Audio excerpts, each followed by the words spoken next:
Alléluia, alléluia, alléluia. Que l'Éternel Dieu, le Dieu Tout-Puissant, le Dieu d'Abraham, d'Isaac et de Jacob vous bénisse abondamment. Mes bien-aimés, mes chers amis, vous qui me regardez partout dans le monde entier, je prie au nom puissant de Jésus-Christ que la paix de Dieu soit avec vous.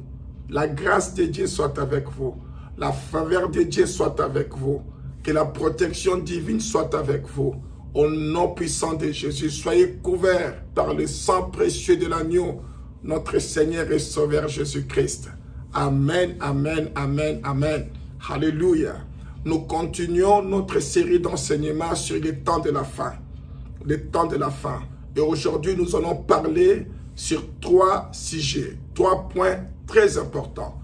Aujourd'hui, nous parlerons sur le retour de notre Seigneur Jésus-Christ. Nous parlerons sur l'Armageddon et nous allons aussi parler sur le règne de 1000 ans. Le règne de 1000 ans, ça concerne les fidèles du Christ et le Seigneur Jésus-Christ lui-même. Parce que le règne de 1000 ans, ça va se passer ici sur la terre. Alléluia. Que Dieu soit loué. Bien-aimé, Matthieu 24, du premier verset au 4e. C'est notre verset de base. Notre verset de base. Parce qu'ici, on nous dit que Jésus s'en allait aux sorties du temple. Ses disciples s'approchèrent pour lui en faire remarquer les constructions. Et dans le verset D, on nous dit, il leur dit, voyez-vous tout cela, je vous le dis, en vérité, il ne restera pas ici pierre sur pierre qui ne soit renversée. Et verset 3, il s'assit sur la montagne des Oliviers et les disciples vinrent en particulier lui faire cette question. Dis-nous quand cela arrivera-t-il et quel sera le signe de ton avènement? L'avènement de notre Seigneur Jésus-Christ. Donc le retour glorieux, le retour pour régner, pour gouverner, pour établir son royaume. C'est ça l'avènement. À ne pas confondre avec l'enlèvement. L'enlèvement, c'est autre chose. Ça va d'abord se passer premièrement. D'abord l'enlèvement. L'enlèvement des saints. Et puis les saints qui seront enlevés, alors, ils feront leur retour sur la terre au jour d'avènement de notre Seigneur Jésus-Christ.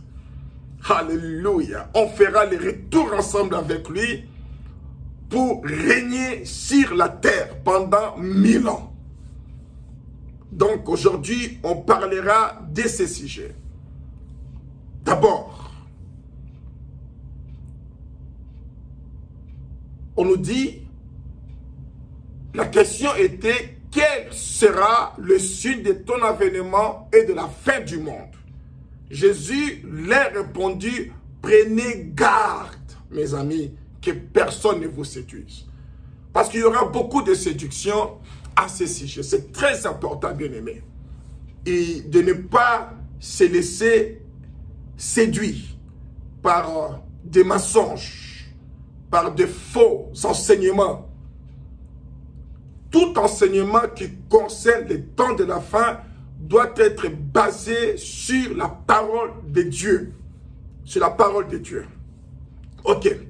Nous commençons avec le deuxième retour du Christ. Après, nous allons parler sur l'Armageddon et pour finir sur le règne de 1000 ans. On appelle ça deuxième retour du Christ parce que Jésus était déjà ici sur la terre. Il était ici et gloire à Dieu pendant sa mission ici sur la terre. Il est venu,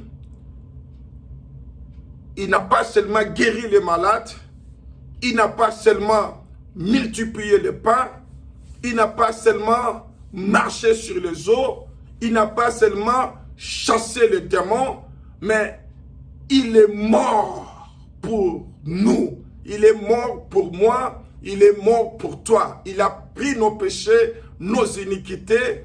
Alléluia. Souvenez-vous, sur la croix, c'est la croix, lorsqu'il était crucifié, ces jours-là, on nous dit que sa dernière parole, c'était « tout est accompli ».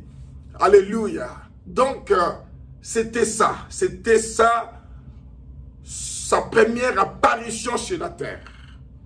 Donc, maintenant, nous savons qu'après avoir été crucifié, il était ressuscité, il est ressuscité le troisième jour, et puis il est monté au ciel. Mais il avait promis qu'il reviendra. Alléluia, qu'il reviendra. Et lorsqu'on parle de l'avènement, on parle de ses retours. Alors, lorsqu'il est venu pour la première fois, c'était de la discrétion. Mais cette fois-ci, ça ne sera plus de la discrétion. Matthieu 24, 30 nous dit, ça ne sera plus de la discrétion, bien-aimés. Alléluia. Matthieu 24, 30 nous dit que son deuxième retour, ça sera un retour glorieux.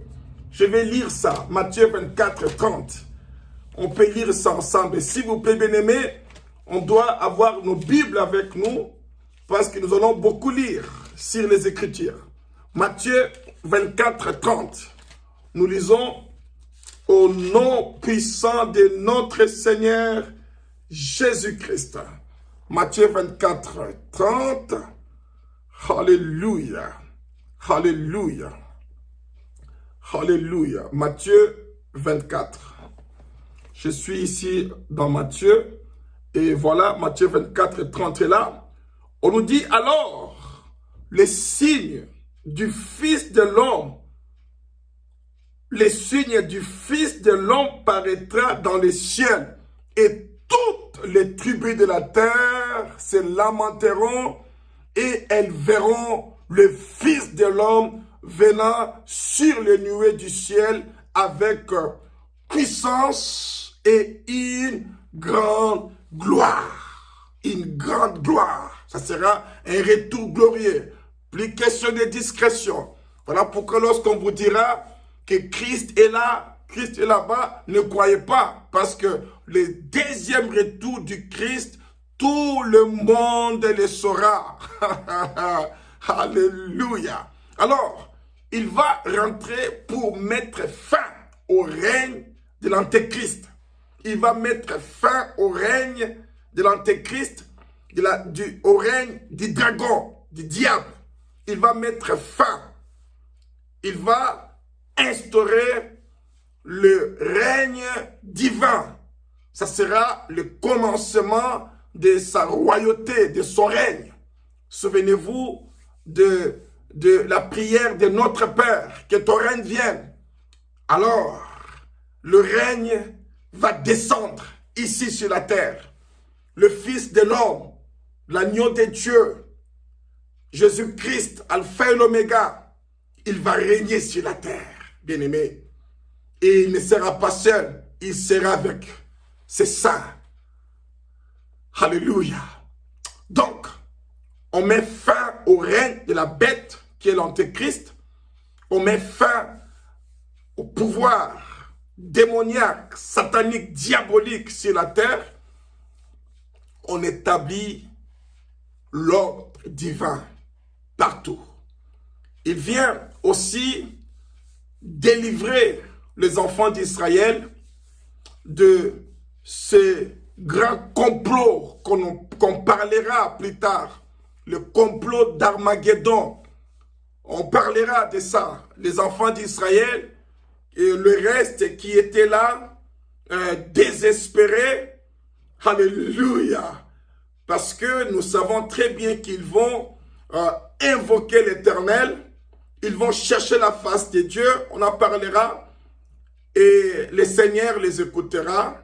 Parce qu'ils vont se repentir. Qu'ils avaient commis une grosse bêtise d'avoir cru à la bête, à l'Antéchrist, comme si c'était lui le vrai Messie. Alors, à cause de l'alliance, le Père va écouter l'alliance qu'il a fait avec Abraham, avec Isaac et Jacob. Le Père écoutera et le Père enverra de nouveau le Seigneur. Mais cette fois-ci, il ne sera pas seul, comme je l'ai dit, il sera avec ses saints, avec son armée. Alléluia. Bien-aimés, quand est-ce que ces choses vont arriver? Ça va arriver vers la fin de la grande tribulation. Donc, vers la fin du règne de la bête. Parce que la bête aura un petit règne de 7 ans. 7 ans. Pendant ces 7 ans, il va séduire beaucoup. Même l'Israël sera séduit par ses charmes, par ses mensonges, par ses faux miracles. Il séduira. Il va séduire. On dit que la première partie, donc le premier 3 ans et demi, il sera admiré par tout le monde. C'est qui n'auront pas les yeux prophétiques, ceux qui n'auront pas les yeux de l'esprit pour voir que ce n'est pas lui le Messie, parce qu'il sera considéré comme le Messie en Israël. Mais nous saurons que ce n'est pas lui le Messie. C'est le faux Messie, c'est l'antéchrist, le faux. Alors, vers la fin, parce que vers la fin, il y aura un grand complot. Le complot, ça sera le complot d'Armageddon. Alors, qu'est-ce qui se passe? Comme on vient de le dire, que les enfants d'Israël, ils avaient rejeté le vrai Messie, le Seigneur Jésus-Christ. Vous vous rappelez très bien dans Luc chapitre 4, Luc chapitre 4, lorsque Jésus il est entré dans le temple, pendant qu'il parlait de son plan d'action, il a pris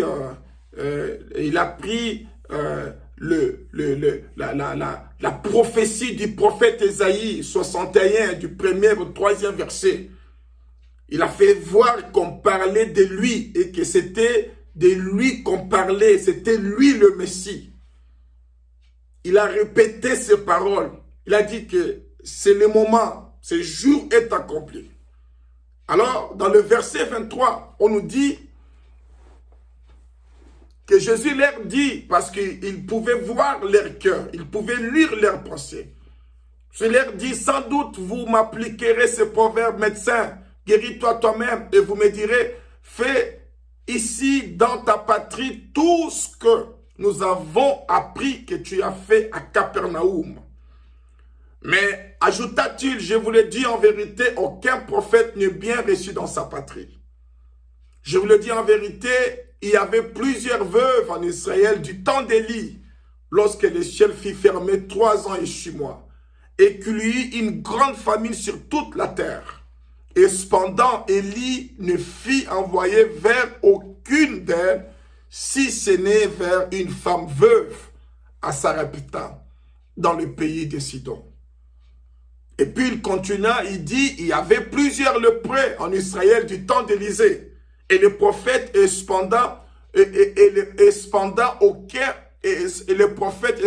aucun d'eux ne fut purifié, si ce n'est Naaman le Syrien.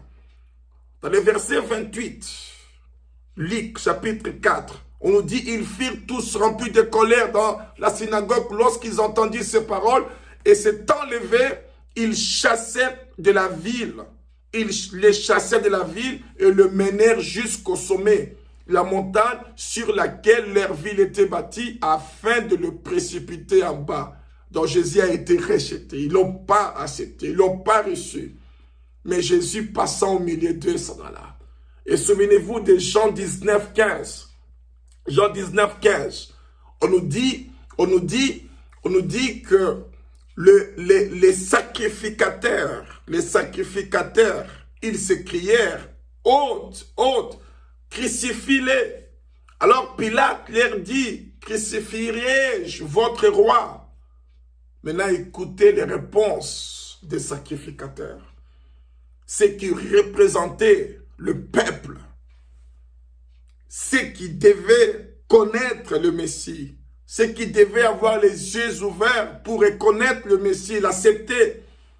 Ils ont dit ceci. Ils ont dit, nous n'avons de roi que César. Ils ont rejeté Jésus. Ils ont accepté César à la place de Jésus. César, c'est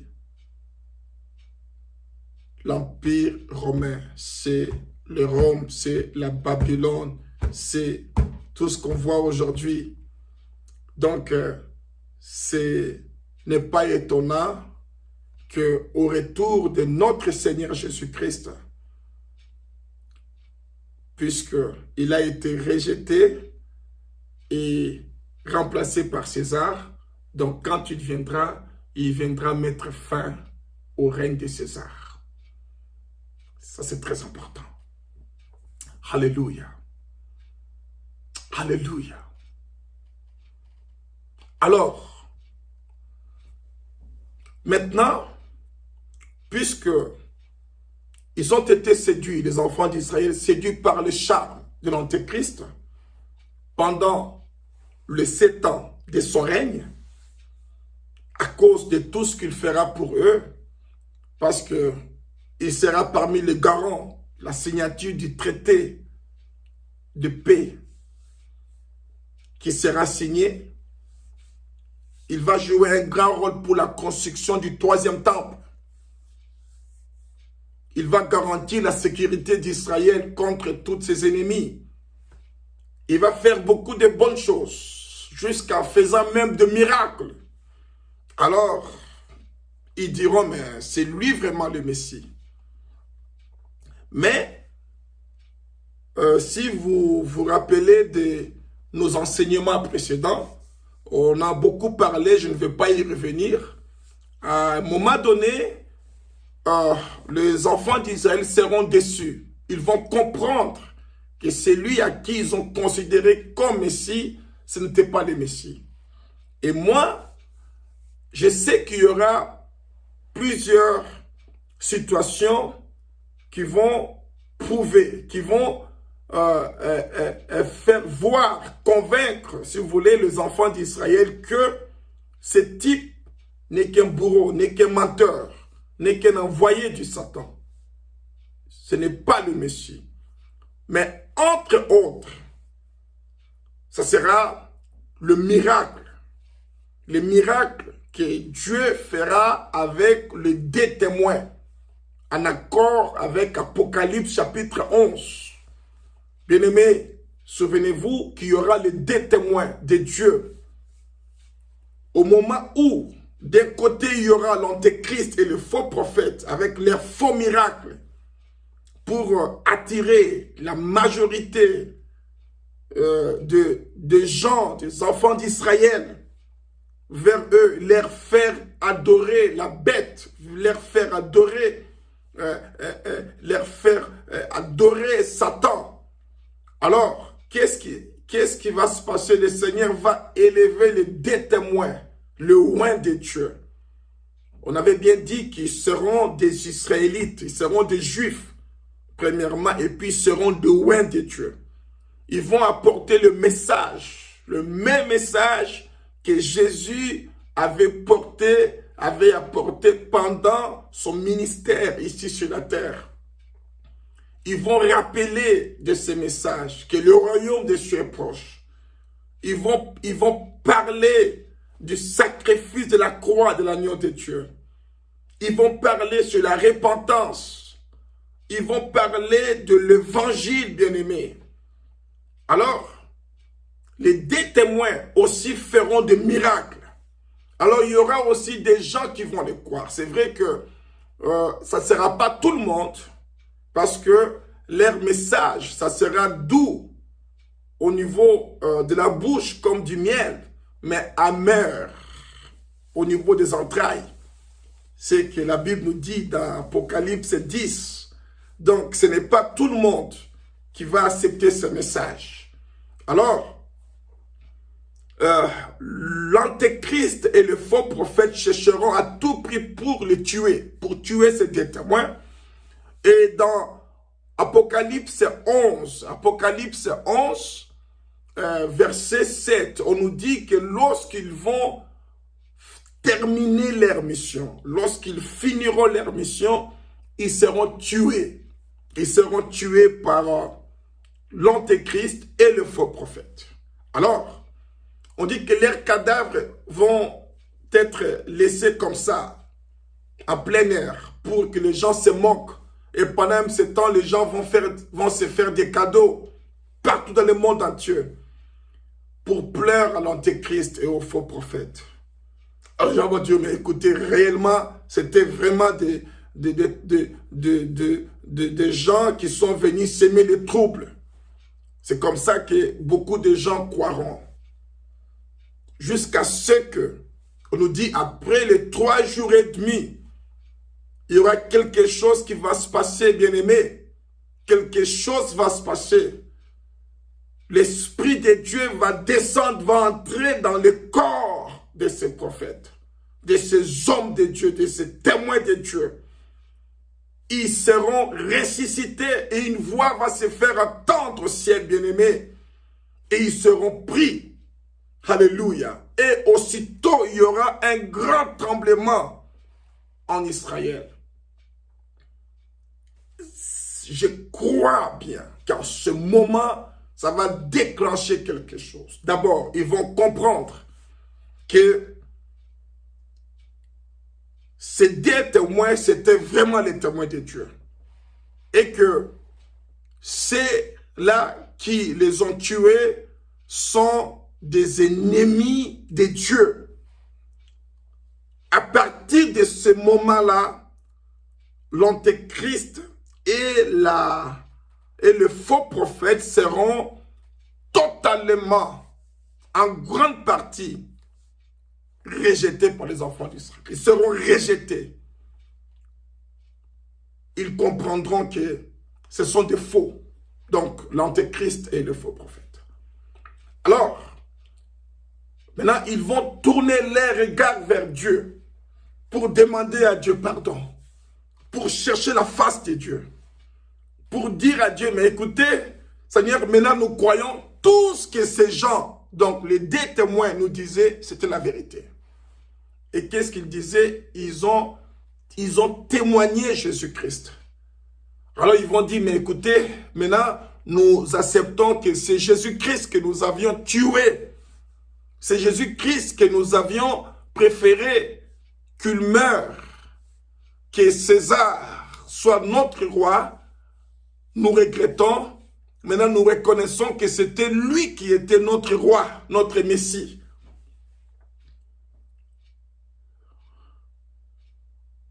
Envoie-les-nous au Père. Ils vont prier. Alors pendant ce temps, l'antéchrist sera farouchement colère, sera fâché, irrité. La Bible nous dit dans Apocalypse, on en a beaucoup parlé, je fais juste un petit rappel. Alors, il va chercher à détruire Israël.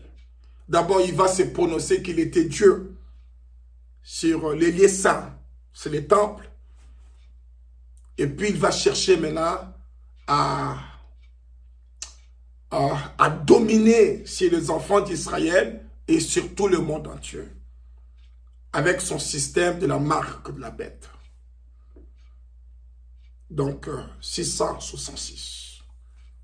Alors, il y aura beaucoup de trucs qui vont se passer, beaucoup de sang va couler en Israël, beaucoup seront tués, il y aura des menaces, il y aura bien des choses qui vont se passer. Alors, pendant ce temps, les enfants d'Israël aussi vont commencer à prier, à chercher la face de Dieu. comme je l'ai dit, a évoqué que le Père leur envoie le Messie, le vrai Messie, Jésus-Christ. Puisque nous arrivons à la fin de son règne, alors, il va chercher à détruire complètement l'Israël. Complètement. Je parle de l'Antéchrist, les faux prophètes et les dragons. Donc, Satan. Ils vont chercher à détruire Israël. Ils seront là pour détruire. Alors, qu'est-ce qui va se passer? Ils vont réunir leur armée.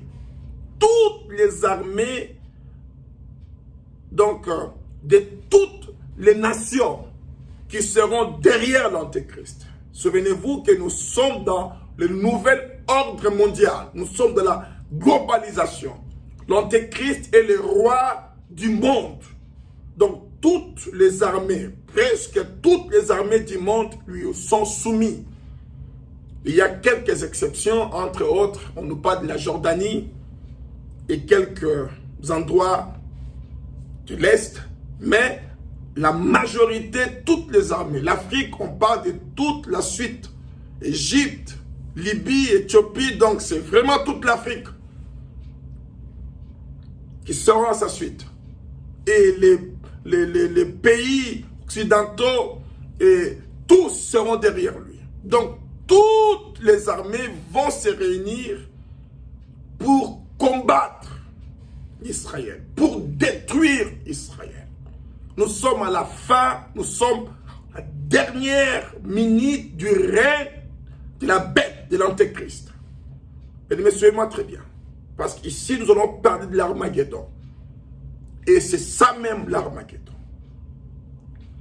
Lorsque nous ouvrons la Bible, je vais vous montrer quelques versets avant que je puisse vous définir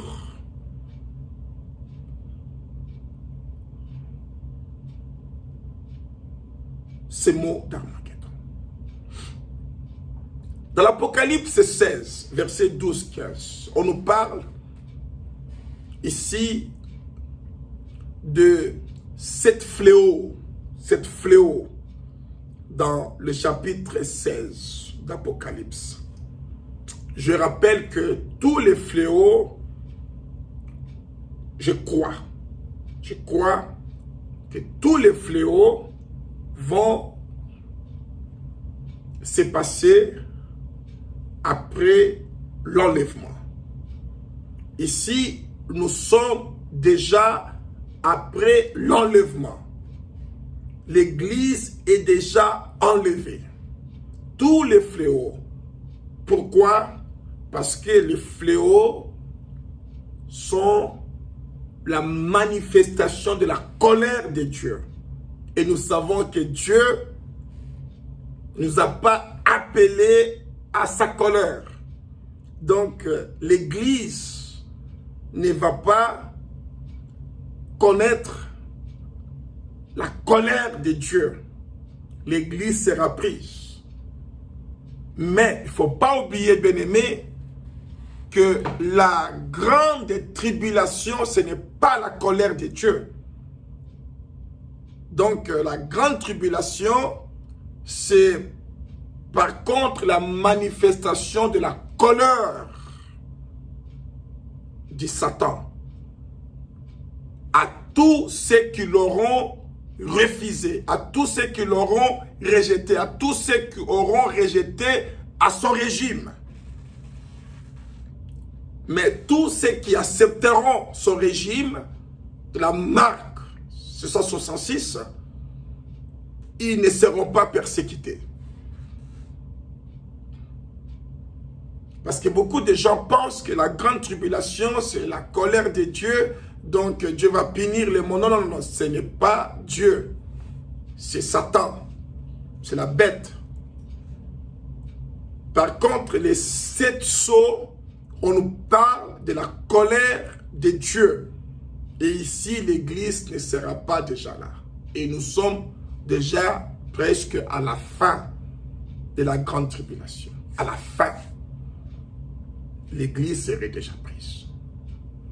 Maintenant, on nous dit que le 6e sceau, donc le 6e verset dans le verset 12, Apocalypse 16. Verset, ça coupe sur le grand fleuve, l'Euphrate, et son haut tarit afin que le chemin des rois venant de l'Orient fût préparé. Et j'ai vu sortir de la bouche du dragon, donc le Satan, et de la bouche de la bête, donc l'antéchrist, et de la bouche du faux prophète, 3 esprits impurs, semblables à des grenouilles. Donc, ils seront vraiment en collaboration. Donc, Satan,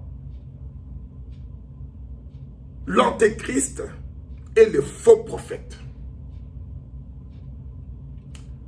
On nous dit dans le verset 14, car ce sont des esprits des démons qui font des prodiges, qui vont vers le roi de toute la terre afin de les rassembler pour le combat du grand jour du Dieu Tout-Puissant. Alléluia. Gloire à l'Éternel. Bien-aimés, suivez très bien. Verset 15. Voici, je viens comme un voleur. Jésus, il dit, je viens comme un voleur. Heureux celui qui veille et qui garde ce vêtement afin qu'il ne marche pas nu et qu'on ne voie pas sa honte. Il a fait un avertissement. Il a fait un avertissement. Il dit, heureux celui qui veille. Heureux celui qui garde ses vêtements. C'est lui qui contrôle sa vie, sa conduite. C'est lui qui ne se déshabille pas devant la bête. Par à ceux qui seront là pendant ces jours-là.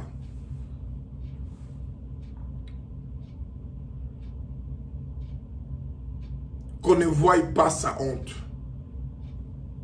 Souvenez-vous d'Adam et Ève qui se sont déshabillés. Se sont déshabillés. Ils avaient honte. Seigneur, il dit, toi ne te déshabille pas. Donc garde la parole. Persévère, quoi qu'il arrive. Aille jusqu'au bout. Que ton non soit non. Que ton oui soit oui.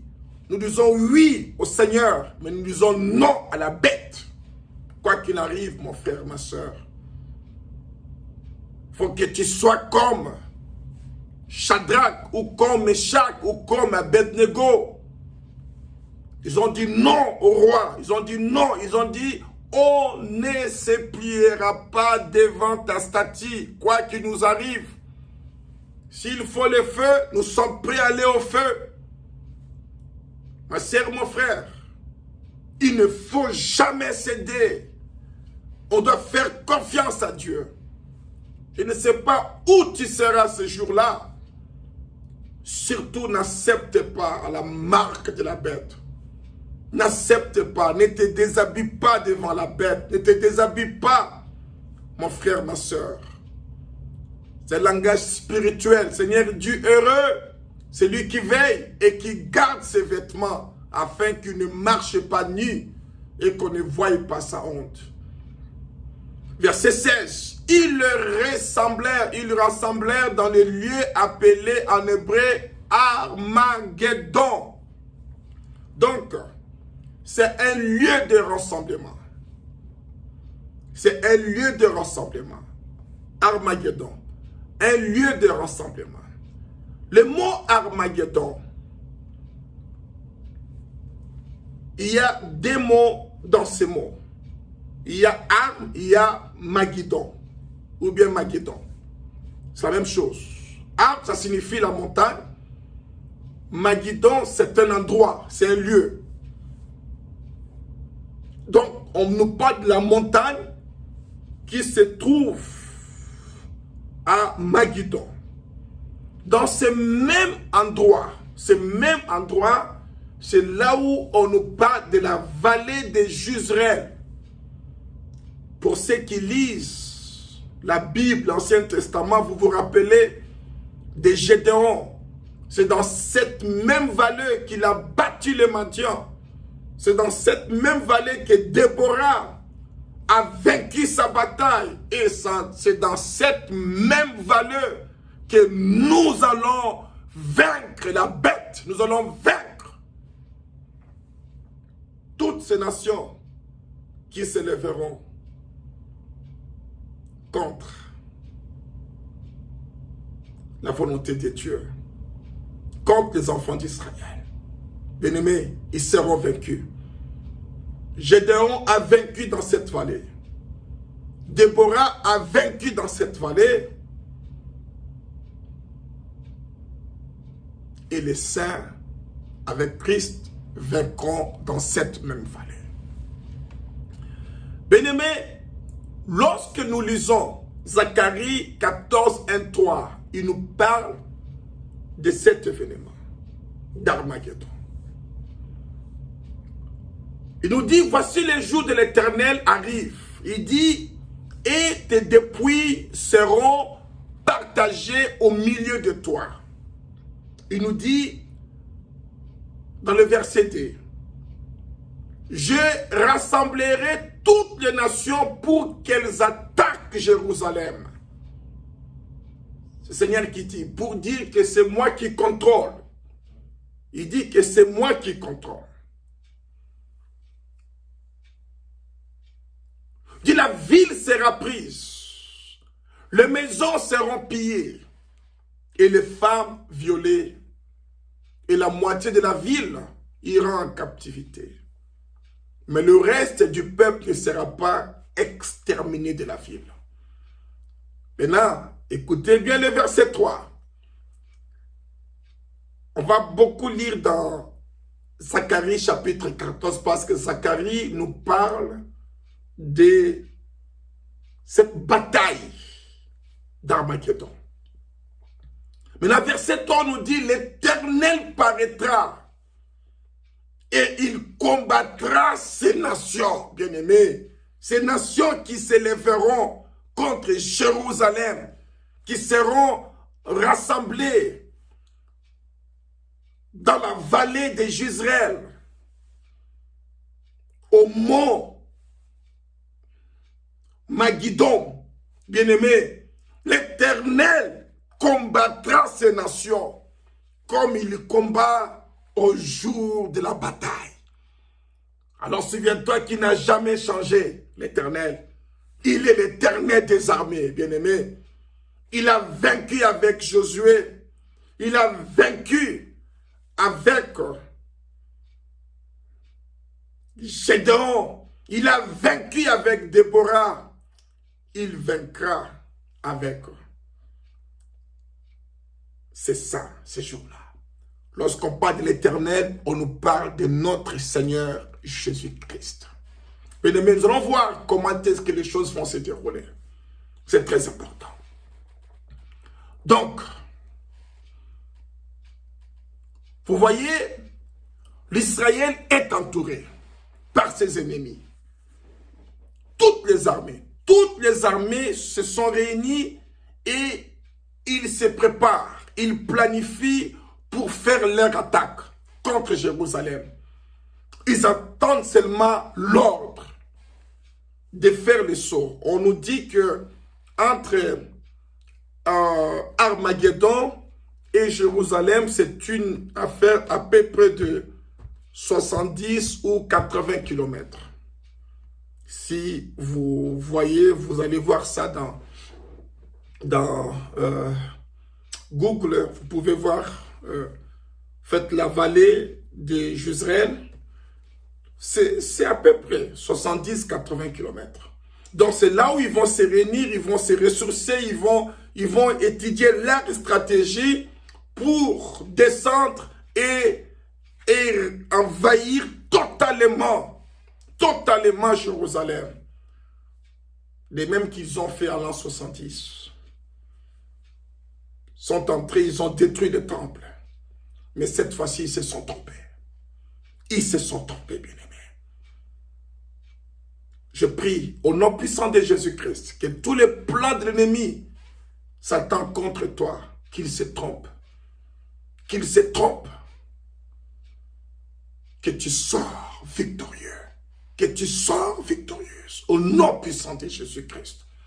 Ces jours-là, les enfants d'Israël vont sortir victorieux. Bien-aimés. Ils se sont réunis avec leur armement. Vous savez, Jérusalem, c'est une petite ville, mais toutes les nations réunies contre cette petite ville.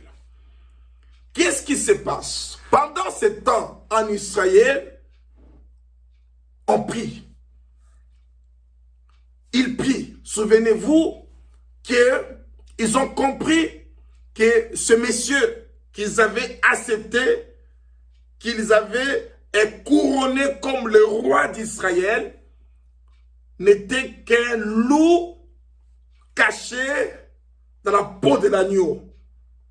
Ils ont compris que c'était l'ennemi d'Israël. Alors, ils sont entourés parce que ce monsieur est autoritaire. Il a toutes les nations du monde derrière lui, les armées derrière lui. Donc là, il se prépare pour envahir, pour détruire Jérusalem. Mais à ce moment-là, les enfants d'Israël prient. Ils font leur prière. Ils se sont repentis. Ils invoquent l'Éternel. Ils prient. Ils rappellent à Dieu toutes les promesses qu'il a faites à Abraham, à Isaac, à Jacob. Ils s'humilient, ils humilient leur cœur. Ils disent, pardonne-nous. Nous avions rejeté ton élu. Nous l'avions tué. Pardonne-nous, pardonne nos pères.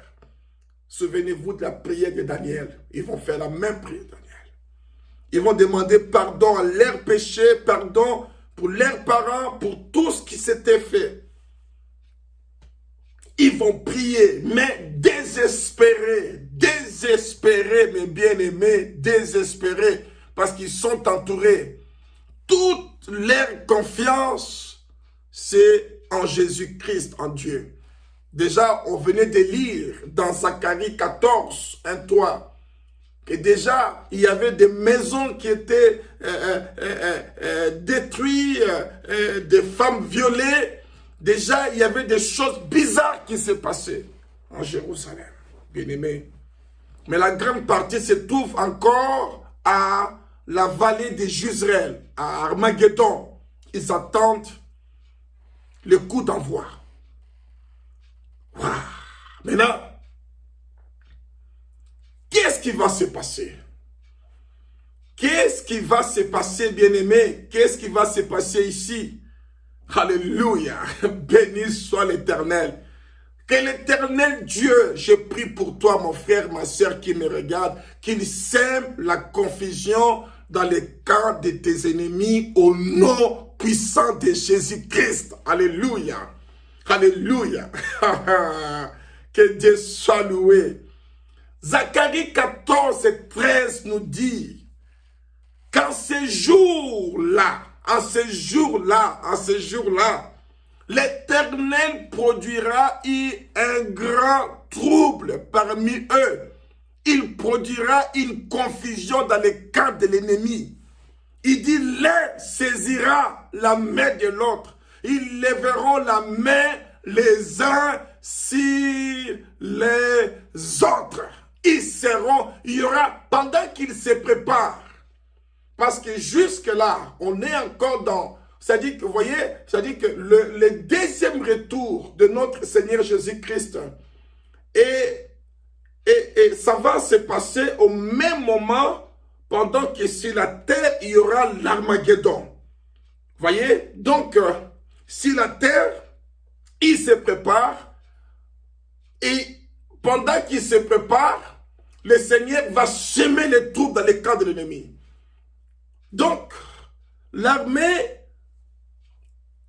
de midi va combattre, va faire la guerre contre l'armée des septentrions. Donc, le sud va se lever contre le nord, l'ouest va se lever contre l'est, débandant total, l'incompréhension totale. Oh non, moi je ne peux pas t'écouter. Non, non, non, toi tu ne peux pas être devant. Non, c'est nous qui serons devant. Le Seigneur sème la confusion. Que l'Éternel Dieu sème la confusion dans les cas de tes ennemis, mon frère, ma soeur, au nom puissant de Jésus-Christ. De même qu'il va le faire au jour d'Armageddon. Kabasolobola babasanda. Alléluia. Bien-aimés, nous savons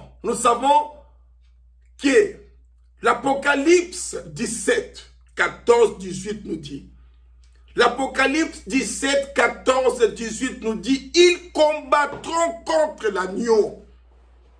Toutes ces nations, ils combattront contre l'agneau et l'agneau le vaincra. L'agneau, c'est Jésus-Christ. C'est le roi des rois, le Seigneur des seigneurs. Alléluia. Notre Dieu, Jésus-Christ. Ils combattront contre l'agneau ce jour-là. Et l'agneau les vaincra. Parce qu'il est le Seigneur des seigneurs. Le roi des rois. Alléluia. Et les appelés, les élus et les fidèles qui sont avec lui, le vaincront aussi. Bien-aimé, ma prière, mon frère, ma soeur, que tu fasses partie de cette équipe. Alléluia. Que tu sois l'un ou l'une de ceux qui vont faire partie de cette équipe. De cette équipe des appelés, des élus, des fidèles qui seront avec le roi des rois, le Seigneur des seigneurs. Alléluia. Verset 15, on nous dit, et il me dit, les eaux que tu as vues sur lesquelles la prostituée est assise, ce sont des peuples, des foules, des nations, des langues. Les 10 cornes que tu as vues et la bête haïront, la prostituée, la dépouilleront et la mettront à nu, mangeront ses chairs et la consumeront par le feu. Car Dieu a mis dans leur cœur d'exécuter son dessein et d'exécuter un même dessein et de donner leur royauté à la bête jusqu'à ce que les paroles de Dieu soient accomplies. Et la femme que tu as vue, c'est la grande ville qui a la royauté sur le roi de la terre, bien-aimé. Ils seront vaincus. Maintenant, la question qu'on doit se poser, pendant l'Armageddon, qu'est-ce qui va arriver avec la bête, dont l'antéchrist et le faux prophète? On vient de lire qu'ils seront vaincus. Ils combattront contre l'agneau. L'agneau va le vaincre. Ils seront vaincus. Nous aussi, qui serons à la suite de l'agneau, nous, les saints qui seront à la suite de l'agneau, nous allons aussi vaincre. Bien-aimés, nous allons vaincre dans ce combat. On va vaincre toutes ces nations. Alléluia. Maintenant, qu'est-ce qui va arriver avec l'antéchrist? Qu'est-ce qui va arriver avec le faux prophète? Zacharie 14, 4 nous dit clairement, Zacharie 14, 4 nous dit, l'Éternel paraîtra. Bon, ici, il faut préciser que ça sera aussi de la même façon quand on se pose cette question, c'est aussi comment est-ce que le Seigneur fera son retour. Parce que dans son retour, ça sera au même instant, il va aussi déterminer le sort de la bête, donc de l'antéchrist et du faux prophète.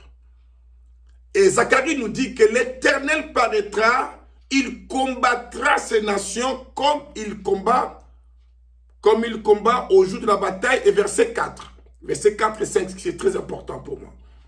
Il dit, ses pieds se poseront à ce jour-là sur la montagne des Oliviers. Ça se comprend.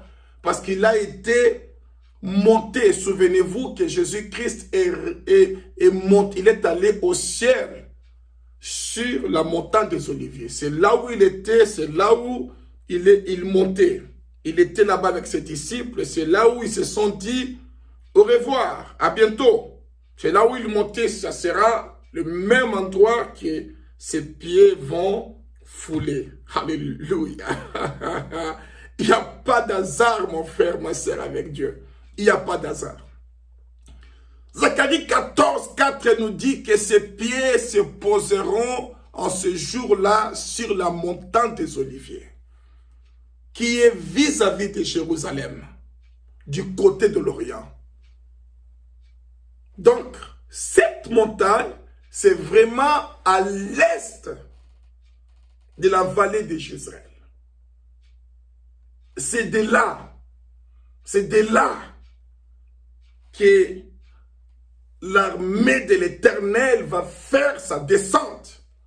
Alléluia. Du ciel, le Seigneur va descendre là-bas. La montagne des Oliviers se fendra par le millier à l'Orient et à l'Occident. Il se formera une très grande vallée, bien-aimée. Une moitié de la montagne reculera vers le septentrion, une moitié vers le midi. Vous fuirez alors dans la vallée de mes montagnes, car la vallée des montagnes s'étendra jusqu'à Hatzel. Écoutez très bien. Vous fuirez comme vous avez fui devant le tremblement de terre au temps d'Osias, roi de Juda, et l'Éternel, mon Dieu, viendra et tous ses saints avec lui. Tous ses saints avec lui. Béni soit l'Éternel. Maintenant, Matthieu 24 et 30, on a lu ça, vous vous rappelez. On nous dit que alors, le signe du Fils de l'homme paraîtra dans le ciel. Toutes les tribus de la terre se lamenteront. Elles verront le Fils de l'homme venant sur les nuées du ciel avec puissance et une grande gloire. Bien-aimés, n'oubliez pas que déjà il y a la confusion dans les camps de l'ennemi. Donc ils ne peuvent pas avancer parce qu'il y a la confusion là-bas. Les uns contre les autres dans la vallée de Jezreel. Armageddon. Maintenant, qu'est-ce qui se passe lorsqu'ils vont voir que le Seigneur, il apparaît? Alors, ils vont, comme s'ils trouvaient une entente, maintenant pour faire la guerre contre le Seigneur. Ah, ça sera une grosse erreur. Une grosse bêtise, ça sera la fin. Parce que l'Armageddon, c'est la fin du règne de l'Antéchrist. L'Armageddon, c'est la fin du règne de Satan. L'Armageddon, c'est la fin du règne des démons, des esprits impurs. L'Armageddon, c'est la fin, c'est la fin, c'est la fin, c'est la fin. Alléluia, parce que c'est le commencement du règne de notre Seigneur Jésus-Christ. C'est là où on mettra fin à tout ce qui est démoniaque, satanique, diabolique. Bien-aimés, regardez le sort. Qu'est-ce qui va arriver avec l'Antéchrist? Qu'est-ce qui va lui arriver? La Bible nous dit dans 2 Thessaloniciens chapitre 2 verset 8, l'apôtre Paul nous dit qu'est-ce qui va lui arriver. On nous dit, et alors paraîtra l'impie. L'impie, c'est l'Antéchrist. Que le Seigneur Jésus détruira par le souffle de sa bouche. Qu'il anéantira par l'éclat de son avènement.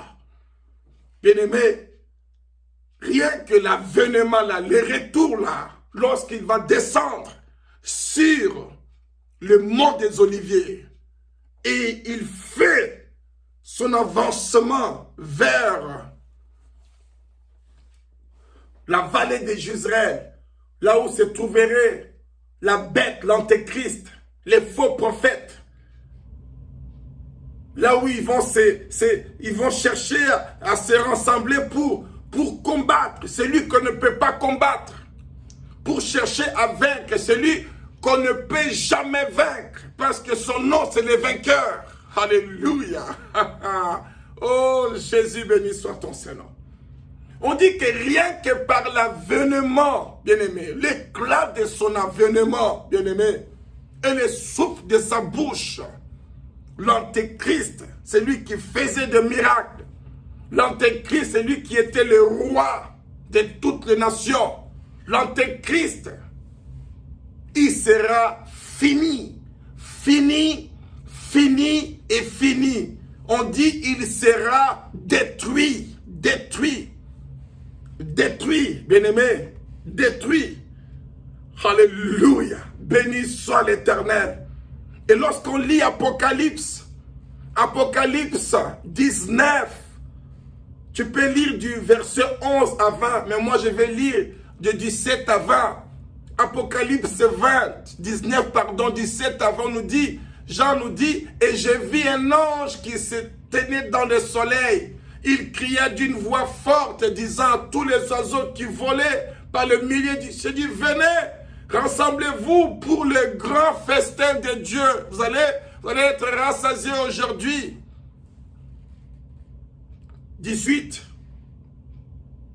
Apocalypse 19, 18. On nous dit, afin de manger la chair des rois, la chair des chefs militaires, la chair des puissants, la chair des chevaux, et de ceux qui le montent, la chair de tous, libres, esclaves, petits et grands.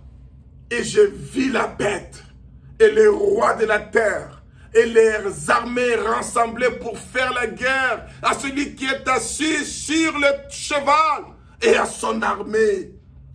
Souvenez-vous que celui-là, son nom est le Seigneur des Seigneurs, le Roi des Rois. Alléluia. Alléluia. Bien-aimé, verset 20. Et la bête fut prise, et avec elle le faux prophète qui avait fait devant elle le prodige par lequel il avait séduit ceux qui avaient pris la marque de la bête. Voyez, ils ont séduit ceux qui avaient pris la marque et adoré son image. Ils firent tous les deux jetés vivants dans les temps ardents de feu et de souffle. Je me suis dit, Seigneur, pourquoi on écrit vivant? Parce qu'il serait détruit. Parce que même si la chair est détruite, mais son esprit sera vivant là-bas, en train d'être brûlé. Voilà pourquoi Seigneur dit, ils seront là-bas vivants, pas morts, vivants. Le Seigneur va les ressusciter là-bas pour qu'ils soient là-bas dans le feu ardent. Donc la bête et le faux prophète, ils auront déjà leur sort. Ça sera déjà leur jugement. Parce que ceux qui entrent là-bas ne sortent jamais. Bien-aimés, au nom puissant de Jésus-Christ, je prie, mon frère, ma soeur, s'il faut payer le prix, paye le prix, que tu ne puisses pas te retrouver là-bas. Conserve tes vêtements. Veille à ce que ta lampe soit toujours en train de briller. Et n'oublie pas de l'huile. C'est ça le prix. Sois comme les saintes vierges sages. Bien-aimés, ceux qui entrent là-bas ne sortent pas. Ce sont des graissements des dents éternels. La souffrance éternelle. Donc, ça dit que l'antéchrist et les faux prophètes, et ils ne vont même pas connaître le dernier jugement. Donc, pour eux, c'est déjà réglé, jugement fait éternel. C'est après que les dragons vont les rejoindre là-bas, et tous ceux qui leur ont servi. Alléluia. Alléluia. Alléluia. Que Dieu soit loué. Voilà pourquoi Daniel 8, 25 nous dit, J'aime beaucoup Daniel. Il nous dit à cause de sa prospérité, du succès de ses ruses, il aura de l'arrogance dans le cœur. Il fera périr beaucoup d'hommes qui vivaient paisiblement. Et il se lèvera contre les chefs des chefs.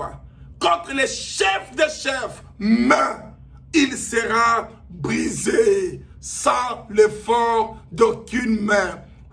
Par le souffle. Je prie au nom puissant de Jésus-Christ que les démons, les esprits méchants, mauvais qui se lèvent contre toi, mon frère, ma soeur, aujourd'hui, laisse qu'ils soient brisés par le souffle du Saint-Esprit au nom puissant de Jésus-Christ. Sois délivré, sois libéré. Alléluia. Bien-aimé, l'Armageddon, c'est la fin du règne des diables. C'est la fin. C'est la fin. Ils se sont réunis pour envahir Jérusalem, pour détruire Jérusalem, pour détruire la ville sainte, pour détruire le fils de Jacob.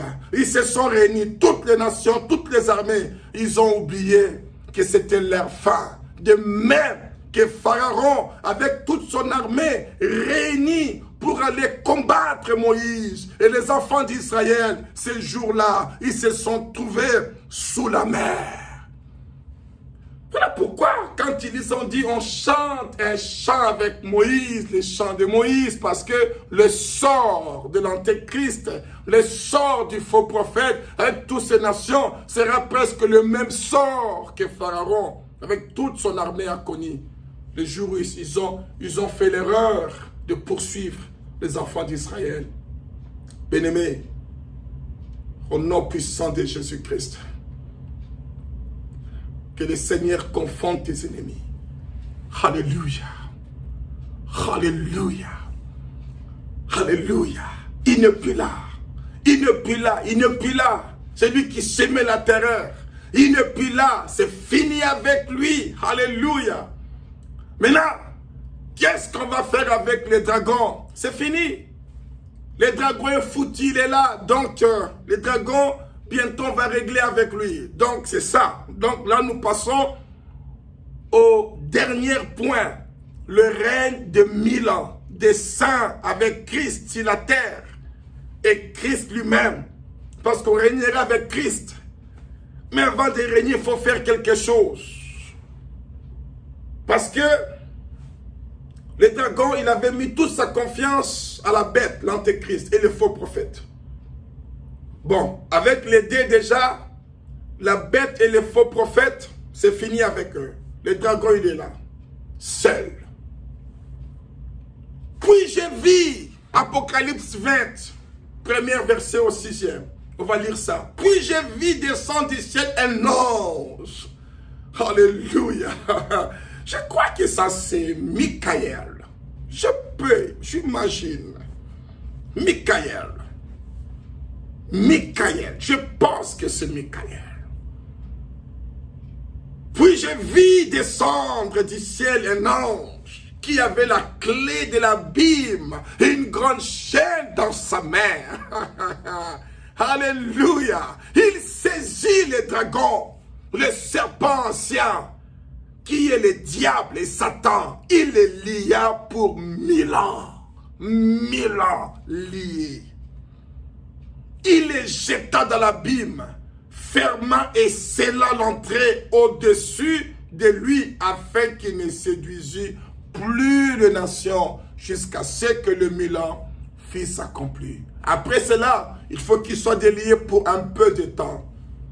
Verset 4. Et je vis des trônes, et à ceux qui s'y assurent fit donner le pouvoir de juger. Et je vis les âmes de ceux qui avaient été décapités à cause du témoignage de Jésus et à cause de la parole de Dieu, et de ceux qui n'avaient pas adoré la bête ni son image et qui n'avaient pas reçu la marque sur leur front et sur leurs mains. Ils rêvèrent à la vie, ils régnèrent avec Christ pendant 1000 ans. Verset 5 nous dit, et les autres morts ne rêvèrent point à la vie jusqu'à ce que le 1000 ans fût accompli. Les autres morts, c'est la première résurrection. Voyez la première résurrection. Bien-aimés, ceux qui ont gardé leur foi, ceux qui ont persévéré. Souvenez-vous, la première résurrection, c'est que l'apôtre Paul dit dans 1 Corinthiens 15. Si tu lis 50, 51, 52, il parle, il dit les morts ressusciteront. Et nous les vivants, ensemble, nous serons transformés. Il parle de la transformation, bien-aimés.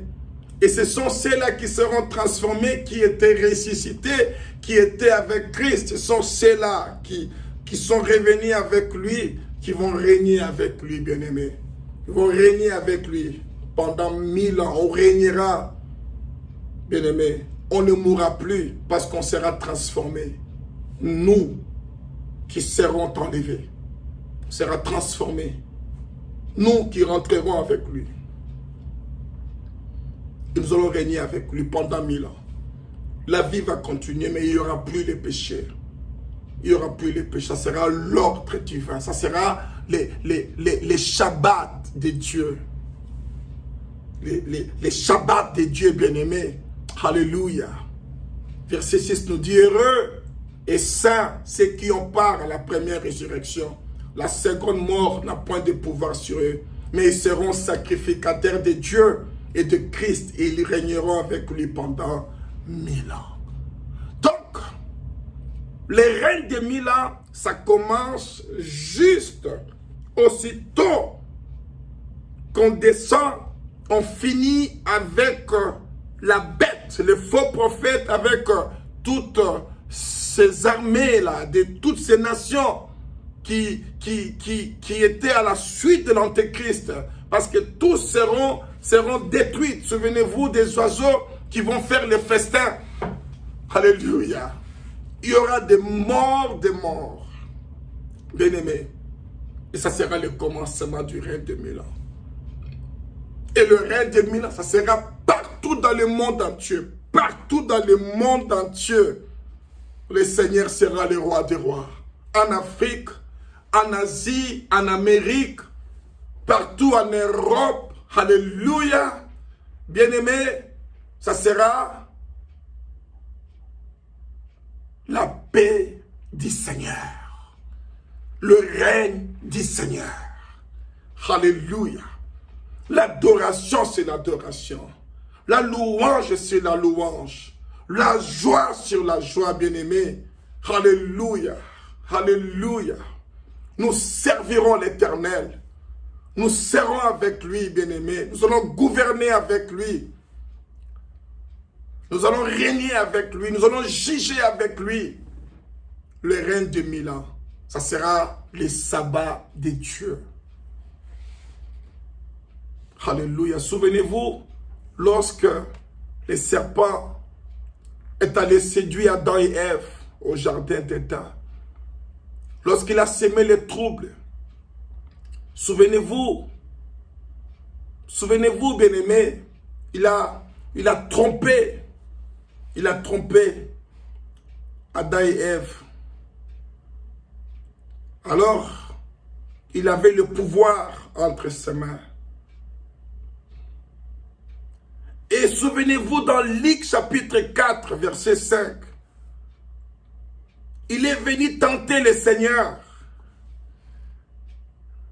On nous dit que le diable l'ayant élevé lui montra à un instant tout le royaume de la terre et lui dit, je te donnerai toute cette puissance et la gloire de ce royaume, car elle m'a été donnée, je la donne à qui je veux. Vous vous rappelez cela?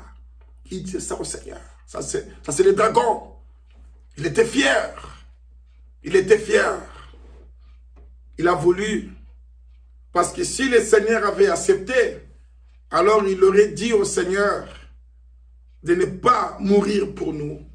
C'était ça son plan. Si tu acceptes ma gloire, si tu acceptes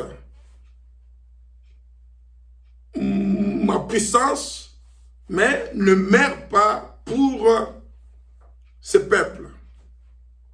Le Seigneur a dit non. Il a dit non. Il dit je refuse. Il dit non, je préfère mourir pour José. Je préfère mourir pour Henri. Je préfère mourir pour Nadine. Je préfère mourir pour Aliona. Je préfère mourir pour Linda. Pour Léon, je préfère mourir pour Mamie. Il dit, je préfère mourir pour eux. Il dit, si donc tu te prosternes devant moi, elle sera toute à toi. Elle n'a pas réussi sa mission. Il a échoué. Le diable, la bête a échoué. Il est parti. Qu'est-ce qu'il va faire? Il va aller trouver la bête. Il va aller chercher la bête. Regardez ça. C'est un verset très important. On va finir. Apocalypse 13, 2. C'est qu'il avait échoué en cherchant à séduire notre Seigneur. Notre Seigneur a dit non. Tu ne peux pas me séduire. Tu ne peux pas tenter ton Seigneur.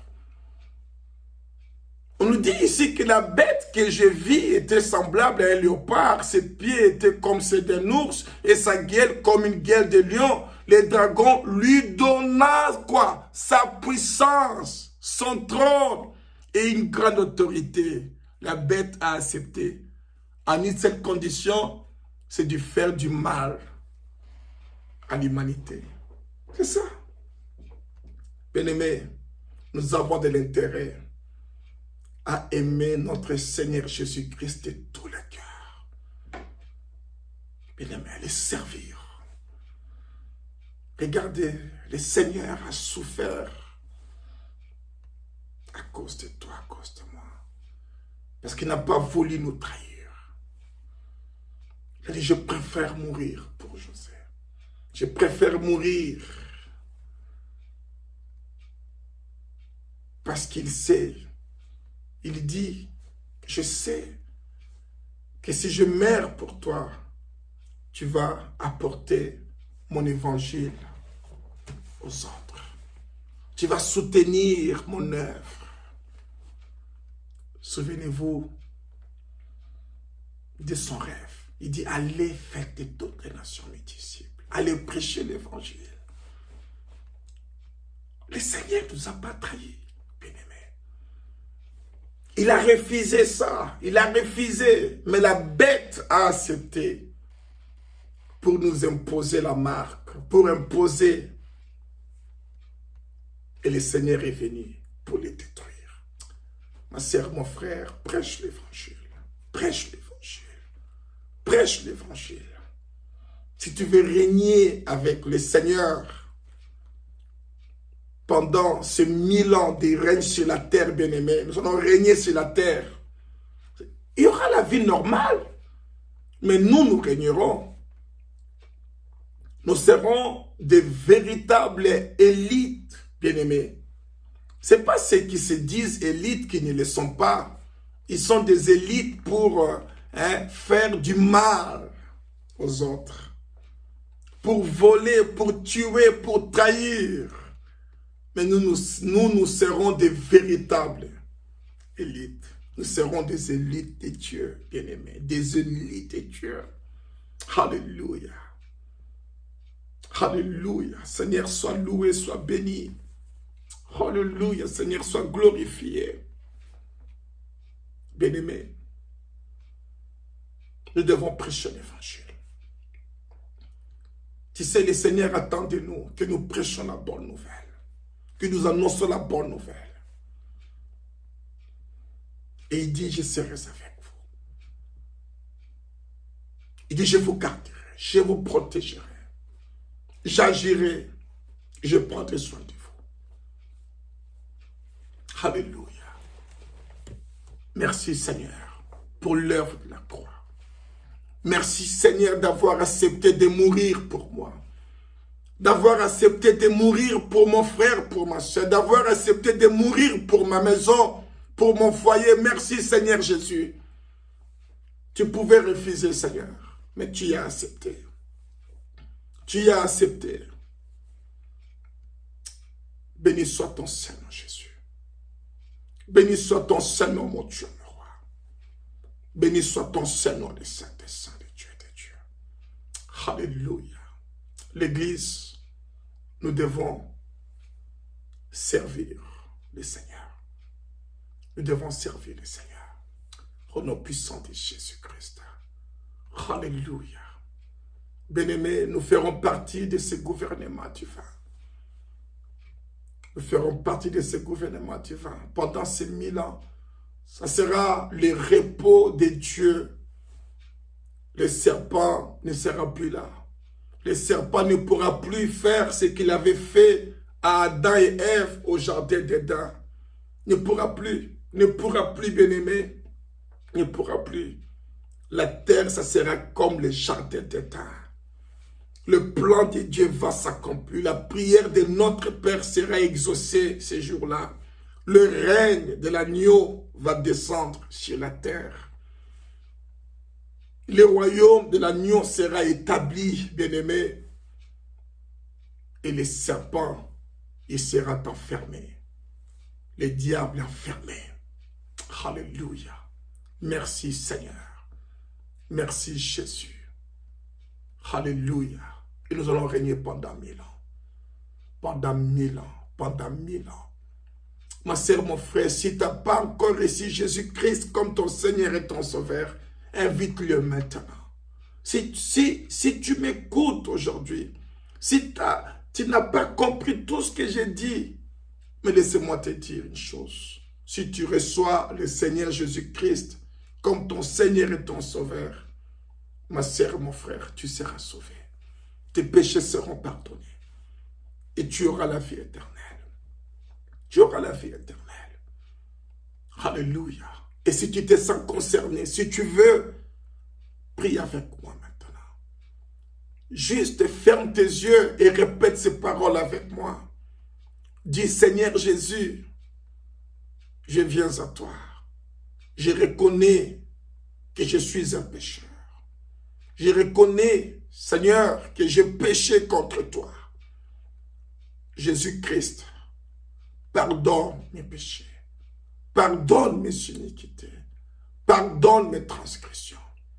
Viens dans ma vie. Nettoie-moi par ton sang que tu as fait couler sur la croix. Seigneur Jésus, à partir d'aujourd'hui, sois mon Seigneur et mon Sauveur. Je te donne ma vie.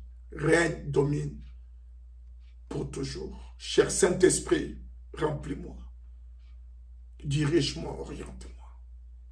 Que ma vie soit dans la volonté de Dieu. Au nom puissant de Jésus-Christ. Amen. Alléluia. Merci Seigneur. Que Dieu vous bénisse abondamment. Si vous aurez des questions, n'hésitez pas. Écrivez-nous. Écrivez-nous.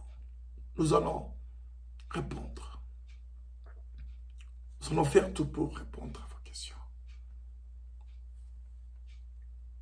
Que la paix de Dieu soit avec vous. Au nom puissant de Jésus-Christ.